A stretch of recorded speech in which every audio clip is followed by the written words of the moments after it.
Hey, here we go. Here at the vacation homes, call it summer cottage or whatever you want to call it. Came here to check a couple of things and then noticed that I got plenty of weeds outside. I started pulling the weeds. I'm gonna keep this live going. Do a little property. This time and age. Reconnecting. Why the hell am I reconnecting? Why am I reconnecting? Here we go. I'll probably put my tripod here and hopefully people can shoot. Yeah, bear with me for a sec. Sorry about that. Keep pulling the weeds and talk to you guys if there's anybody online, and then at some point I'm going to start driving back and going. Recorded one video driving over here, and like I said, I came here to enjoy the one of these last great days of the summer, I would guess, and then make sure that my AC was working properly here, because my brother's wife and her friends were here staying, and she just mentioned something. I had to come and take a look at it. But anyhow, so I'm going to turn the camera again. You might not be able to see what I do all the time, but I'm going to go pull the weeds. I think you will enjoy the view. What do you think? Not too bad, huh? Yeah, so plenty of weeds. I usually have a guy who comes and does this for me, but since I was here and he charges me an arm and a leg for just doing the simple work, so we actually managed to get somebody local. This place is like 40 minutes from my house, from the city. Not bad at all, but still, well, it's not a drive. It's an excuse not to come here. But every time I come, I try to do something. And we've been Airbnb-ing this thing for the first time this summer. Actually, in July and August, I think we had 29 nights combined that we rented this. Average nightly charge was, I think, roughly 1,000. So if you're obviously interested, I know here in Europe, you can always reach out. Well, there's a company who does this for us, but nevertheless, man, not the biggest fan of weeds. This shit's crazy. Anyhow, on my way over here, I recorded some thoughts about change in life. You know how people are in a situation where either they're in a bad relationship. Usually it's the big decisions in life, they always boil down to one of these three. So it's people, places, or things that we do. So people, who do we hang out with? Who's our life partner? Places, where do we live? Do I live in this city or somewhere else? Or do I move to another country? Change the circumstances, change the behavior. And then, what do we do for a living? Why is it so hard to quit that job that you hate? You know what I mean? Or why do you avoid taking risks in life? I believe the biggest reason for that is that it's the unknown, it's the uncertain in life that scares the shit out of us. You know, what's going to happen. So we're willing to torture ourselves in bad relationships, for instance. Why do I talk about relationships so much? Because I have my fair share of experience when it comes to that. So I'm kind of passionate about that stuff. Maybe you can tell. So the reason why we stay stuck is because no matter how bad, I mean, that situation we are in could be super bad, but still it's the unknown that's scarier to us. That's why we don't change. If you take somebody who has an alcohol problem, substance abuse problem, an outsider might think that is not able to understand how come that person hasn't been able to make a change. Of course, it's an addiction, it's a disease, it's a different thing. Of course, I know that. But still, when we hit rock bottom, and rock bottom is the same as staying the same, the pain of staying the same exceeds the pain of change. So all of a sudden that change doesn't feel scary or that scary anymore because you don't have an option, because you really, truly, literally hit rock bottom. So that's how I look at it. So then the question is, okay, so like in my case, if I have something big in my life going on, I usually wake up the middle of the night, say 3:30 seems to be the norm if stuff like that happens, especially in the past when I didn't have the tools. I used to wake up at 3:30 in the morning and I couldn't fall back asleep because my head started spinning. And after the fact, in hindsight, when I analyzed that, it was exactly what I just described. It's the unknown that scared the shit out of me. Okay, what if I quit this business or move on to another business? What if I leave this relationship that just sucks? Do I survive? And not literally using these terms, but it's in the back of our minds. I think I'm done with this. Just got the most of it out. So yeah, I think that's something that is huge. And if you have the right tools, you can be so much better and actually make a difference in your own life that you don't have to regret. Because there's two things. We have anybody here? I have 3 people here. Because there's 2 things in life. We always overestimate pain and we underestimate regret. You know what I mean? What does overestimating pain mean? We think everything is going to be worse than what it actually is. According to studies, 91% of the worries that you think about constantly, they never materialize. What about the remaining 8 or 9%? 1/3 of them turn out better than expected. Somebody's boating there. Yeah, so 1/3 of them turn out better than expected. So we overestimate pain and we don't understand what's really costly, and that's regret. Regret means that I don't think we have the tools or the knowledge to understand how pricey it gets when we have regret down the road.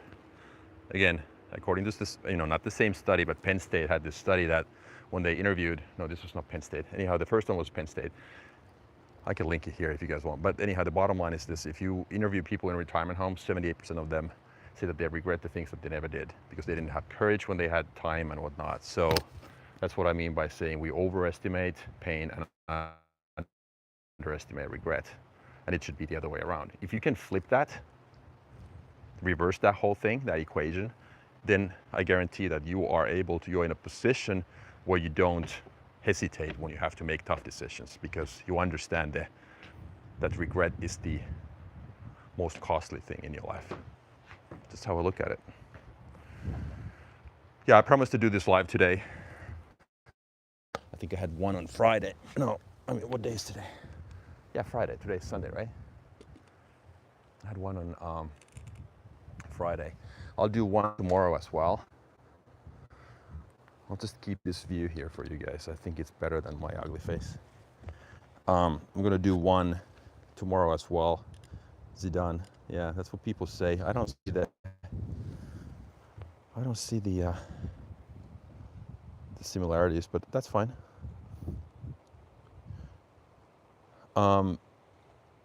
Verstappen. Are you a Formula One fan or just your last name?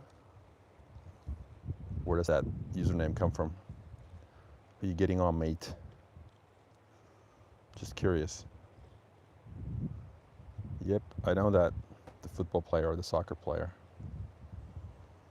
I know. People say that, but doesn't he have a pointier nose? F1 fan. Okay, there you go. How's Max doing this season? I used to be a big Formula One fan. Why did I stop watching or paying attention? I don't know. It's probably when I lived in the U.S. for so many years. Yeah, that's what I'm trying to say. I lived in the States for many, many years, and it was because of the time difference. Back then, nowadays, they have more races in the US. But back in the day, it was mostly Europe and Asia. So it was just the time difference was just a problem. And I'm a big fan of live sports, so I don't want to tape them or record them and then just watch them later because it's all over the news anyhow. And McLaren is killing him. Piastri and Norris. Yeah, I know. I've seen that. Oh, wind.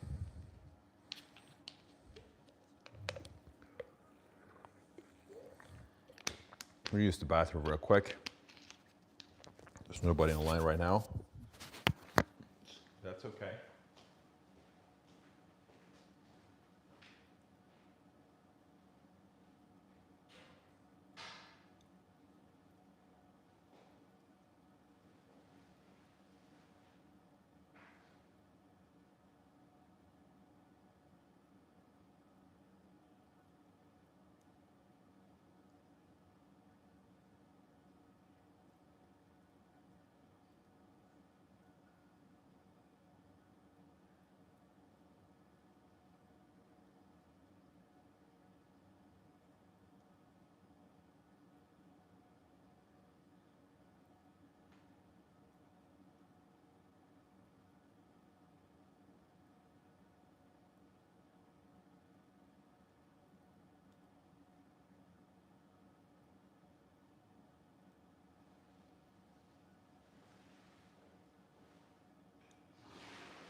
Okay.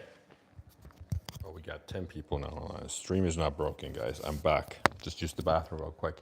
So I'm going to show you the house here real quick. So this is the vacation property that I have. Be renting as an Airbnb this summer. Was just pulling some weeds. So when I got here, a little handyman. So this is where we are looking at. So this is the Baltic Sea, right by the water. There's an outdoor sauna building down there. And a little deck here. But the reason why I came here today was that I just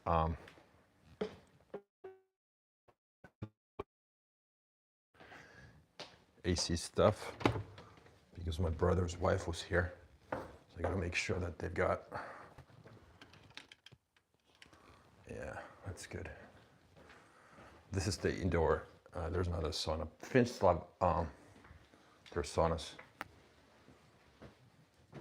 Okay, I don't know what the fuck I'm gonna do with this freaking laundry. Well, the cleaners are not coming yet, so yeah. It's good. It's all good. I cut a deal with this property management company. They specialize in vacation homes. And I basically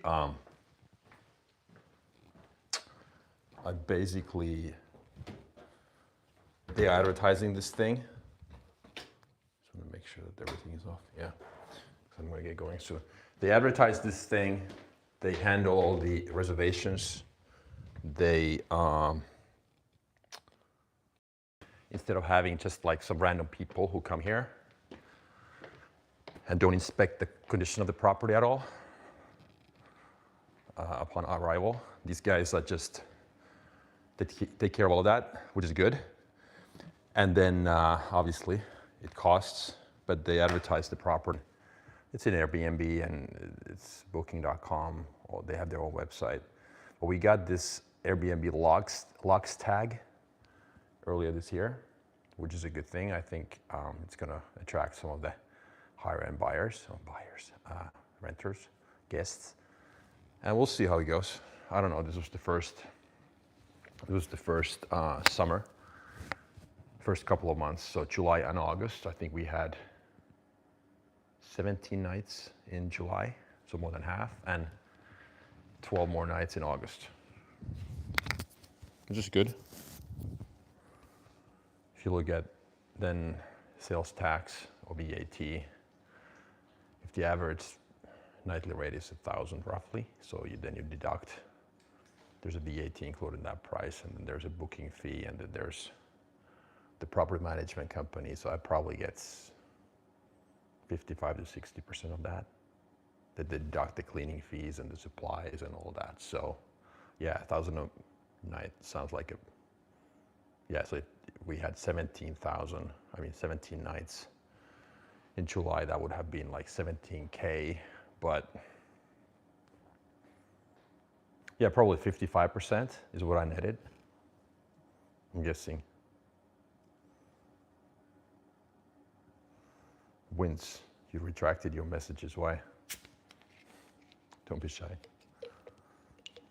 My stream, you can say whatever the fuck you want.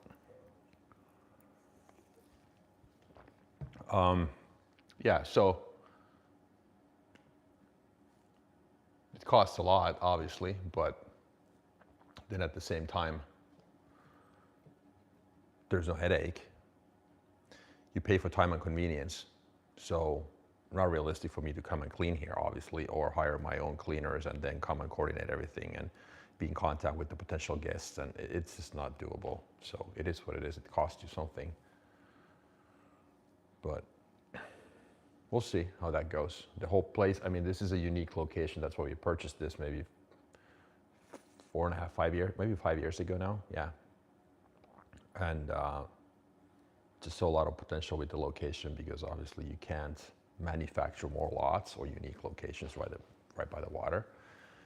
But the future will, I mean, I don't know. I'm looking at a nice upside if I sold this. Well, we'll see. Depends on my money needs going forward. If I want to invest the proceeds somewhere else where there would be better return on investment. But we'll see. Yeah, it's Sunday.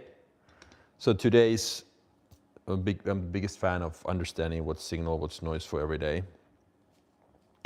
Today's signal was this live plus another video that I already recorded on my way here. I don't know if it's good enough. I need to see when I get home. And then there was like one of these bathroom remodel projects I had to coordinate. One bathroom gone wrong in one of my construction projects, and then 4 or 5 years later comes back and it's just not done right, and there's moisture all over the place, and it was fixed once. I think we fixed the wrong thing, and then another tile guy went there today, took a look at it. Now we have to probably demo the whole thing. It wouldn't be my responsibility, but my general contractor went bankrupt. So since I'm the builder, guess who's on the hook? Yep. So that's why it's kind of it's a bummer. But I have to take care of it. I have to make it right in the end. It doesn't matter who pays for it. Still, the owner deserves better than what the current bathroom is able to offer. And now I just have to come up with the payment, take care of it. Welcome to the life of being an entrepreneur. There's always something. There's always something. Anyhow, and next week I'm supposed to close on one other property. It's an old rental that I had. So that closing is going to take place next week. And I had a portfolio loan for a bunch of properties. This is between me and my brother, so we own a bunch of rentals, 50-50. And we had a larger loan that I've now been paying off step by step. I wanted to clean the portfolio a little bit, so get rid of the assets that don't really perform, that are not our long-term assets, and focus on the ones that really make strategically more sense. And then I've been selling some of the assets and then paying off loans. So I want to improve the cash flow of my portfolio as a result. And that's been the big theme over the last 6 to 12 months. And the last of those properties, actually, that transaction takes place next week. And then there's like a 40K or 45K left of that investment loan. And then I'm just gonna pay that off. And then that part of the portfolio is free and clear, which is good, it's a big, hey, yeah, so we'll see. But what I'm gonna do now is that since this place looks pretty clean, everything is organized, just wanna make sure that I have everything locked.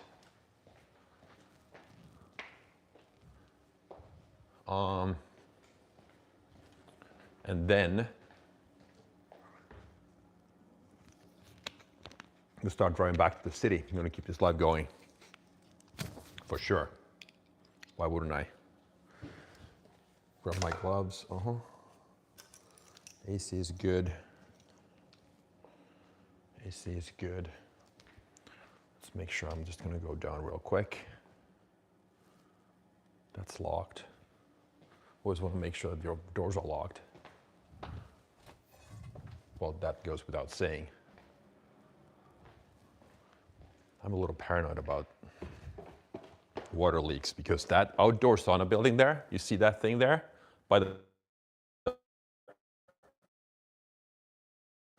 That thing, one winter, like a year and a half ago, there's a local, so this is kind of connected to the city water authority, but we have our own. So this is not an island, but it's the mainland, anyhow. But we have our private water authority. Let's call it that way. Plumbing and fresh water. And a year and a half ago in the middle of the winter, it was cold, and I have heating there, and I have all the water pipes that go there, they are insulated and heated so that there's no supposed to be any damage.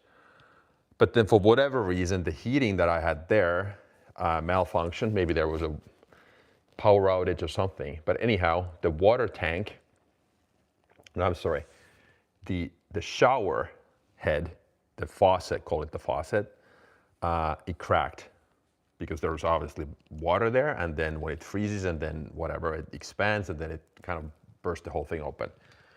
So it had been we had a huge water leak in that building down there, this thing here.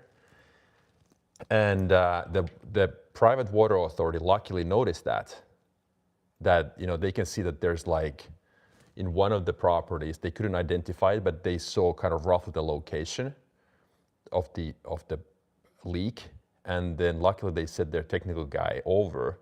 Then I received this phone call, it's always fucking weekend, so it's like Sunday. This guy calls me and says, hey, do you have, where? And then he obviously told where he is, and I was like, I don't know, go take a look. And luckily in that case, the other door right there on that side was left unlocked. He was able to go inside and see that, and he was able to turn the water off because there's a main valve. And anyhow,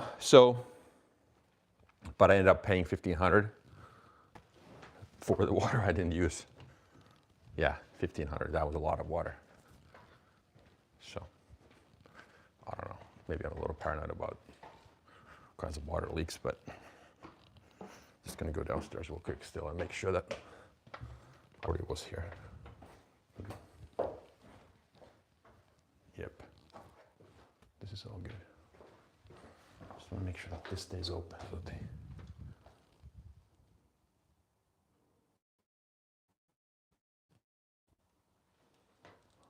Like that. And now we get going.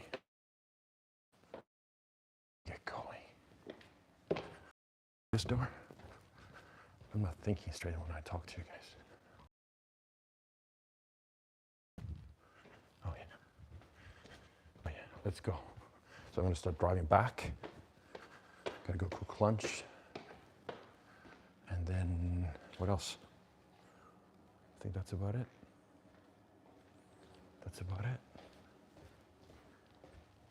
That door is locked. Good. Hopefully my Wi-Fi transition is smooth to 5G.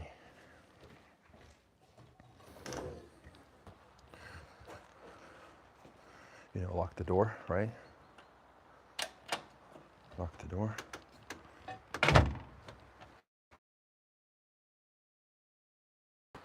Perfect.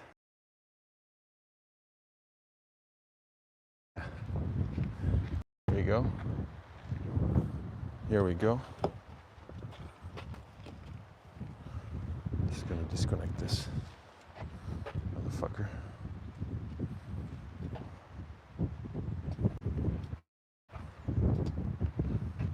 I'm gonna do this.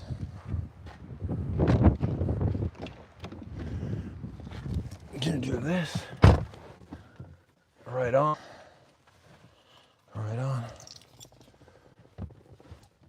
Conversations that you have the last time with those people, but I mean, I think we always.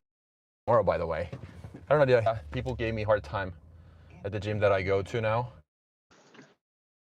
Recording my live streams. Man, reconnecting.